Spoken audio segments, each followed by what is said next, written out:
Hello, this is Calev Ben-Dor. Today is Tuesday, the 17th of June.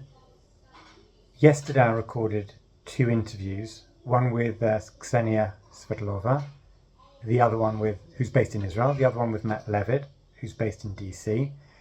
And I asked them a series of questions about the current war between Israel and Iran. What I thought was interesting was they agreed on one thing and they disagreed on something else. The thing they agreed on was they felt it was unlikely that Trump would get involved in the war. Where they disagreed, I asked both of them what they thought the Israeli strategy was, whether it was to degrade Iran's nuclear facilities or to destroy them.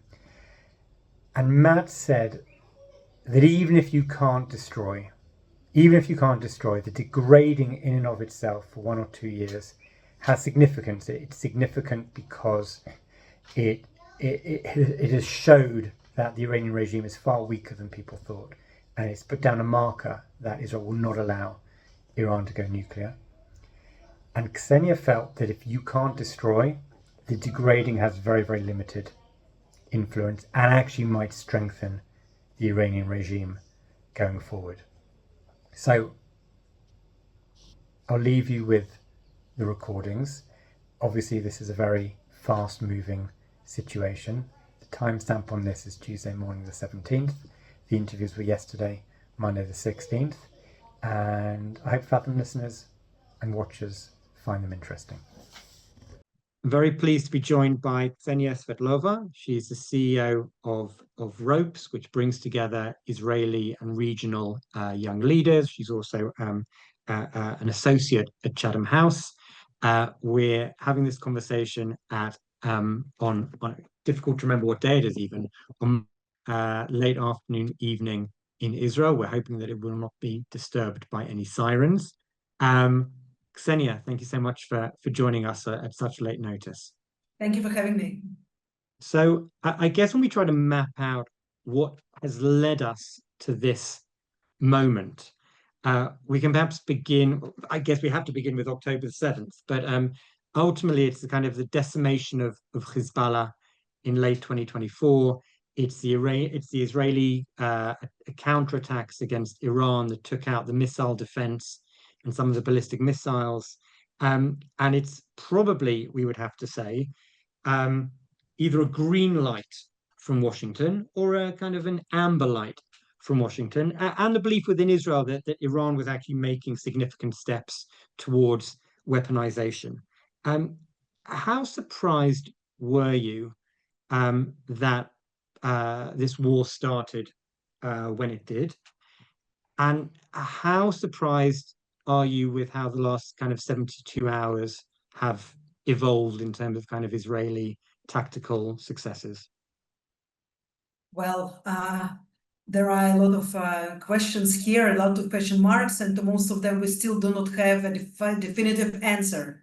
So I can tell you that, if we are trying to analyze what led to this current breakdown of hostilities and the attack of Israel by Israel of Iran, we might also start by the withdrawal of the US from the JCPOA. That accelerated the enrichment of uranium by Iran. Or we might start by, the early aspirations of the Ayatollahs, even during the 80s and the beginning of the 90s, to obtain a nuclear program, and too many signs by the Agency for Nuclear Energy and inspectors and foreign countries and intelligence services, that Iran is actually aspiring to achieve a military program. So there are many lead-ups, but the result is quite clear. We are here where we are. I can tell you that I was surprised that Israel decided to go and pursue this goal alone, separately from the United States. And we are today, it's Monday late afternoon. For this moment, it's still not clear whether the United States is joining Israel in its attack against the Iranian targets, or did it allow Israel to just go along with it for the time being? We don't know for how long, and to pursue its goals to reduce as much as possible of Iranian nuclear capabilities, ballistic capabilities. But I think, again, and I'm not by any means, I'm not an expert on a ballistic program or nuclear elements and so on. It seems that Israel would be unable to just take out Iranian nuclear program by itself without substantial help from the United States. So I was surprised by this, because this is something that we know for years.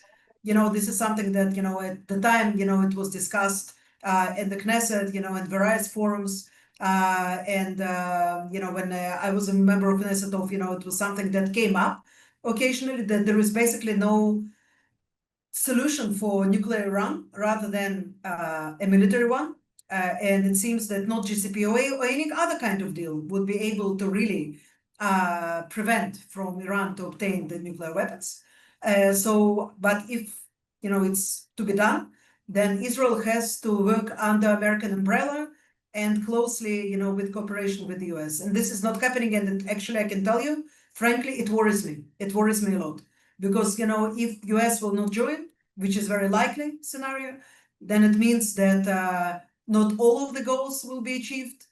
And perhaps Iranians will even accelerate if the regime to survive. I don't see now, any circumstances in which it will fall.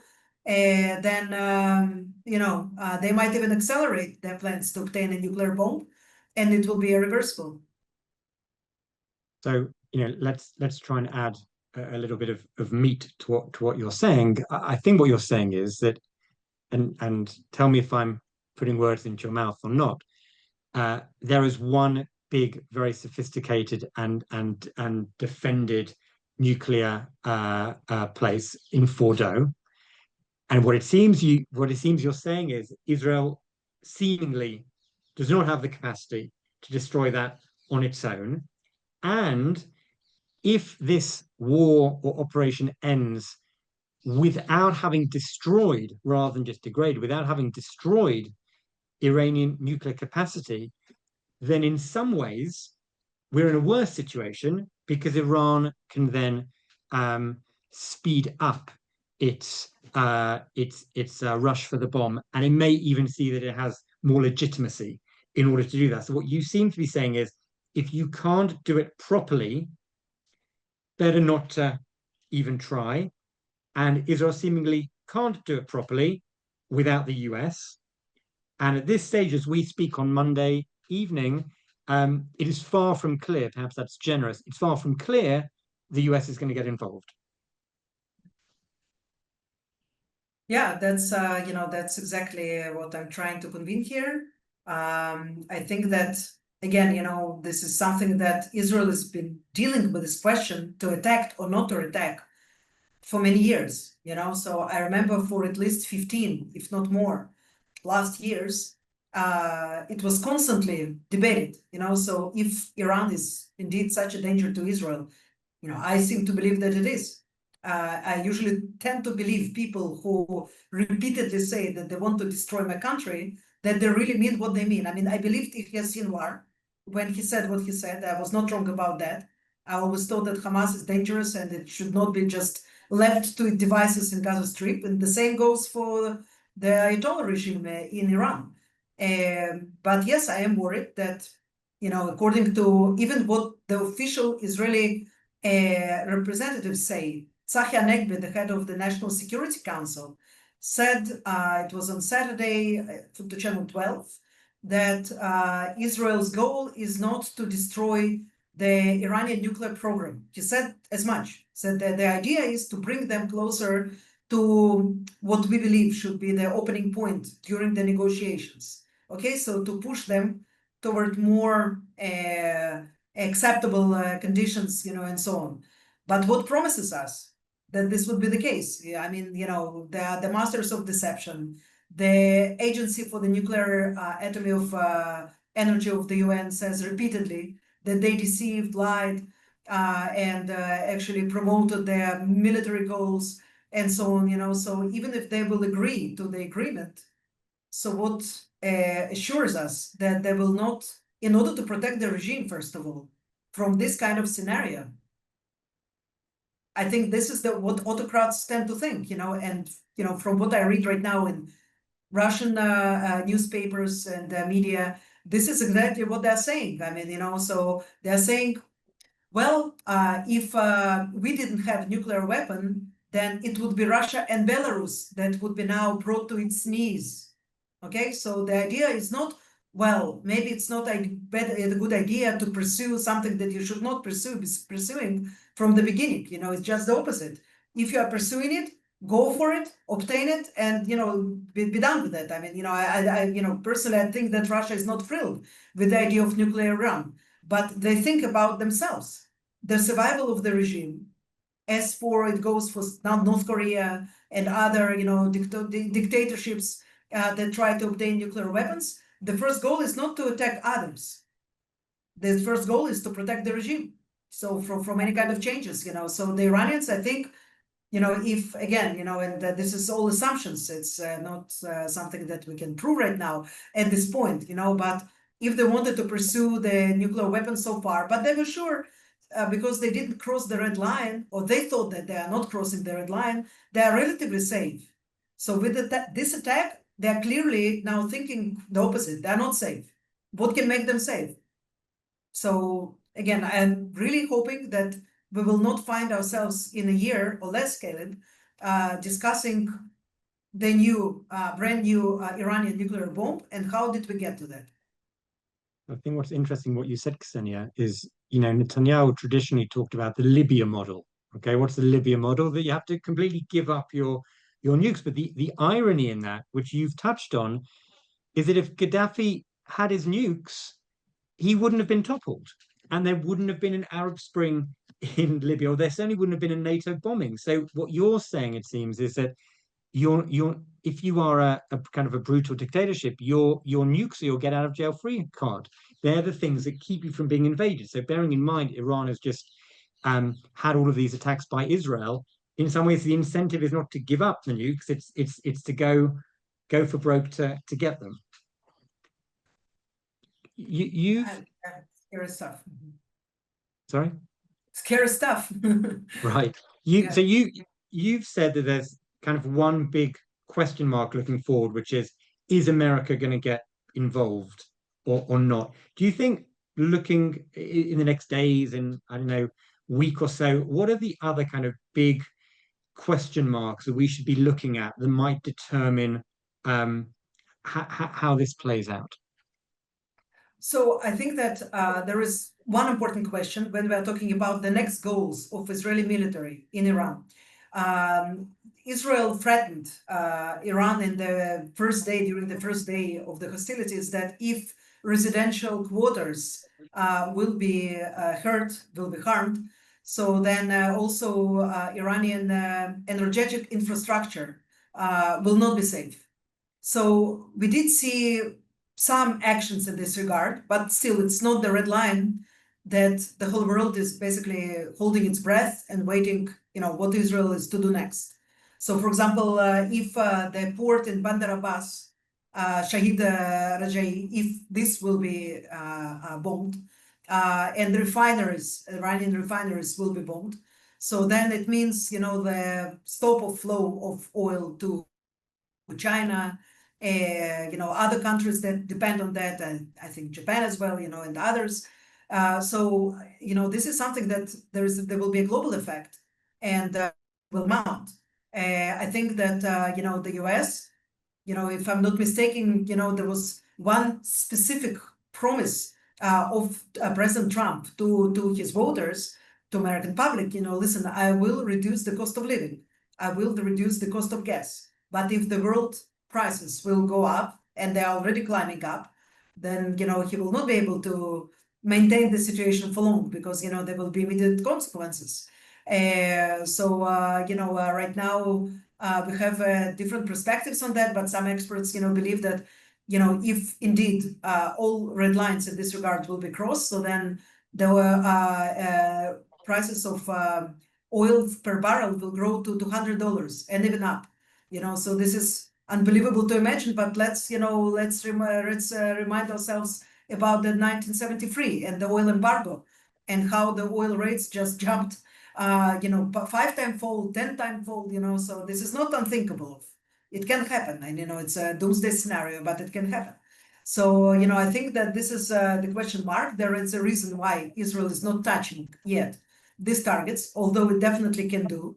The chief of staff said just, I think, yesterday that the road to Tehran is clear.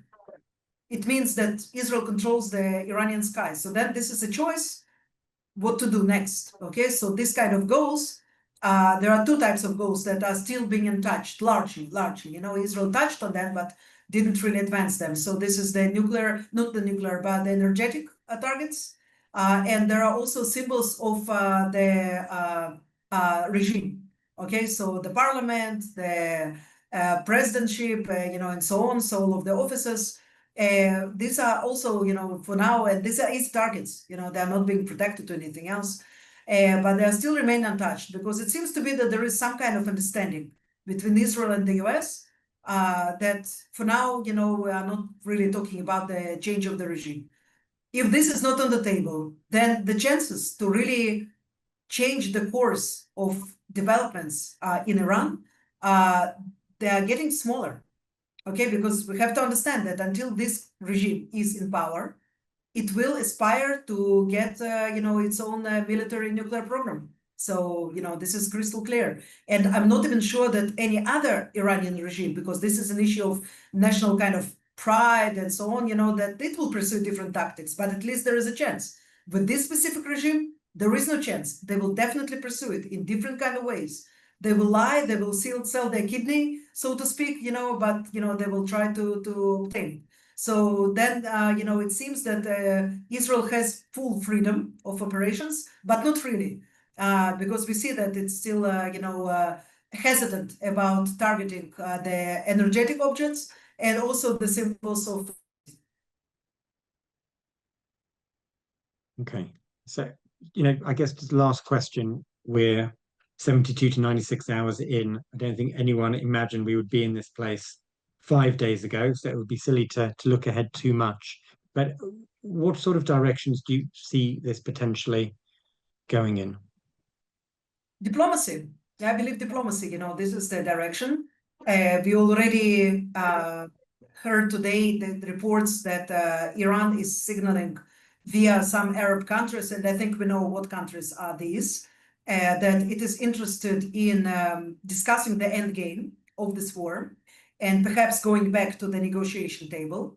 I think that, for them, right now it's the best alternative. It's not the best alternative for Israel because, again, it's still very far from achieving its goals. I mean, perhaps, and again, we don't know exactly because it's still the operation is ongoing. How many percent of the ballistic project of Iran was damaged? How many rockets, were destroyed? This is a good question. Is it half? Is it, less? Was it worth it? We know that even about Natanz, there is still a question mark. How really damaged, is this site? And there is the same question about Isfahan, and other objects as well. So I think that Iran will try to promote this, end game through diplomatic activity. I mean, they know their stuff. Their diplomats are very experienced, and they will try to work with the Europeans and also with Americans and with, the Gulf. Nobody really wants this war. Nobody was interested in it. We have to, say very clearly that timing-wise, it's not the best timing. I mean, there was a time when, for example, the Arab Gulf was much more interested in this kind of scenario, perhaps some 8 years ago, but not today. Today the situation changed. So I think that the pressure on Israel will grow, and the final decision, it will be taken in the United States. Whether there are two options, three options basically, to let Israel to just do what it does for extra, 5 days, 10 days, 2 weeks, This is the timeline that was also outlined by Israeli leadership to join Israel and then to try to finish off really, the Iranian nuclear program and ballistic program as we know it, or to just wind everything down and to opt for diplomacy in the next few days. Great, Ksenia, that's a fantastic summary. Thank you on such short notice for Thank you. having That's this conversation, and hope things are safe and quiet where you are. Yeah, inshallah. B'ezrat Hashem. Okay, good afternoon, everyone. My name is Calev Ben-Dor, editor of the Fathom Journal. I'm extremely pleased to be joined by Matt Levitt. He's the director of the Reinhard Counterterrorism Program at the Washington Institute for Near East Policy. The last time we spoke was during a generational change in the Middle East, which was when Israel were fighting with Hezbollah. This is another generational change in the Middle East. Just to do a timestamp, because things are changing so quickly. I actually even need to remember what day it is. So today's Monday, 5 p.m. Israel time, it's 10 p.m. Washington time.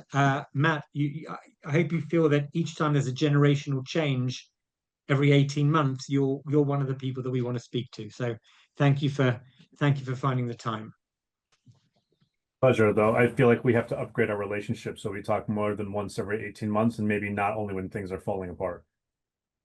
I would love that too. That's on me. Okay, so we are, I guess, 85 hours in, between 72 and 96 hours in.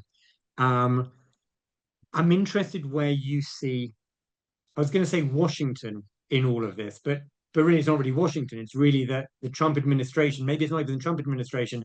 Maybe it's just the president. But how do you see over the last kind of 3 to 4 days as things have been developed, where the Trump administration is in this, let's call it, Israeli-Iranian war? Well, I think it's fair to say that the Trump administration as such is not all in one place. There are those within the administration who are much more isolationist and focused on China. There are those who've been quite explicit that their great fear going into this administration was that Israel was going to drag America into a war that it didn't want at a time when it was trying to get out of Middle Eastern wars. There are some who seem to feel that the president was on the cusp of achieving a diplomatic breakthrough with Iran, and the Israelis decided to opt for war. Unfortunately for them, that does not appear to be where the president is. Nor does the president seem to be caught off guard by what the Israelis did. Now, it's not entirely clear that this is a case of good cop, bad cop. There's some speculation about that perhaps the president said last week, I think it was Wednesday, I told Netanyahu to tone down talk of a war, etc. But around the very same time, the U.S. was already withdrawing non-essential personnel from the embassy in Iraq, allowing non-essential personnel from embassies in the Gulf permission to leave if they wanted to. General Kirillo, the head of Central Command, was supposed to give a second congressional testimony, and that was postponed on Thursday. It was quite clear something was potentially in the works. And the president then came out after the Israeli strikes began, saying that he wasn't caught off guard and that he knew what was going on. He thinks they've been useful and productive. I think it's clear the president still wants there to be some type of negotiated settlement and sees this as kind of an extreme form of leverage. But I think the president also understands what the Israelis have claimed, and I have to presume that the Israelis have presented this information in greater detail to their intelligence counterparts, that according to the Israelis, while negotiating with the Trump administration over the nuclear program, the Iranians had a truly secret program that had been going on for a couple of years, predating October 7th, fast-tracked after October 7th to weaponize their nuclear program. This came right after the IAEA said, look, there's behaviors that the Iranians have not explained that can only be explained by weaponization. And it just so happens that the Israeli strike came on day 61 after the president's 60-day, we've got a timeline here, 60 days or else. And straight after the IAEA report as well. Exactly. There was So this maybe there's coordination. Maybe there's not coordination. If there's not coordination, there's clearly being informed in advance. And it's clear that whatever shade of green the United States may or may not have given to Israel clearly was not a blinking red. I think it's important to understand that the United States is seeing this as an Israeli preemptive strike against a real threat, that this is a legitimate strike. I think the United States, the administration understands that the threat was real and that this war with Iran did not start last Thursday night, US time, Friday morning, Israel time. It started before October 7th, but really the pace got picked up significantly since then. And were it not for the fact that the Iranians were truly trying to pursue a weaponized nuclear program in secret in places that were soon to be truly beyond reach, then the Israelis say they would not have gone to the lengths that they've gone to, and frankly put Israeli civilians at risk, as we've seen, by virtue of carrying out this attack. It was something they felt they had to do. There seems to be a significant difference, to my mind, between a strategic aim of degrading Iranian nuclear capacity and ballistic missiles and destroying it. And I'm not sure Israel is given clarity as to which one it's really aiming for. I wonder if the extreme success over the last 72 hours has then kind of opened up another potential option of regime change. I'd love you to kind of comment on those three very different strategic goals and to what extent you think Israel can do those acting on its own, or whether for some of them it may be reliant on the US in some way, and to what extent that might be practical or possible. Oh, that is a multi-phrased question. So let me answer it this way. I think that there's an element of strategic ambiguity in what the Israeli goals are. And it's not like the Israelis started this war having no idea what they hoped to achieve. 20 years in the planning as well. There's an element of, here's what we know we must achieve, and then here's what could happen.